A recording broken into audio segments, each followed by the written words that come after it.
Hi guys, അപ്പോൾ ഇന്നൊരു health version of Hariyali chicken rice റെസിപ്പിയാണ്. ആദ്യം തന്നെ മല്ലിയില, പുതിനയില, പച്ചമുളക്, ഇഞ്ചി, വെളുത്തുള്ളി, കുരുമുളക് പൊടി, മല്ലിപ്പൊടി, വലിയ ജീരകപ്പൊടി, ചെറിയ ജീരകപ്പൊടി, ഉപ്പ്, തൈര് ഒക്കെ ആഡ് ചെയ്തിട്ട് നന്നായി അരച്ചെടുക്കാം. അരപ്പിലോട്ട് ചിക്കൻ ബ്രസ്റ്റ് ആഡ് ചെയ്തിട്ട് നന്നായി മിക്സ് ചെയ്യാം. ഗരം മസാല നേരത്തെ ഇടാൻ മറന്നുകൊണ്ട് ഇപ്പോൾ ആഡ് ചെയ്തിട്ട് 15 മിനിറ്റ് റെസ്റ്റ് ചെയ്യാൻ വെക്കുന്നുണ്ട്. ഒരു പാന് ചൂടാക്കി 1 ടീസ്പൂണ് കോക്കനട്ട് ഓയിൽ ഒഴിച്ചിട്ട് ചിക്കന് ഷാലോ ഫ്രൈ ചെയ്യാൻ വെക്കുന്നുണ്ട്.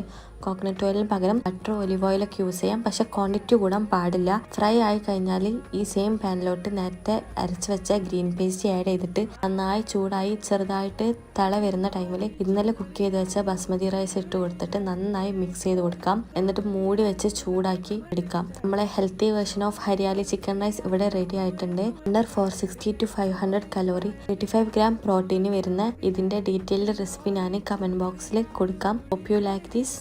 Okay, bye.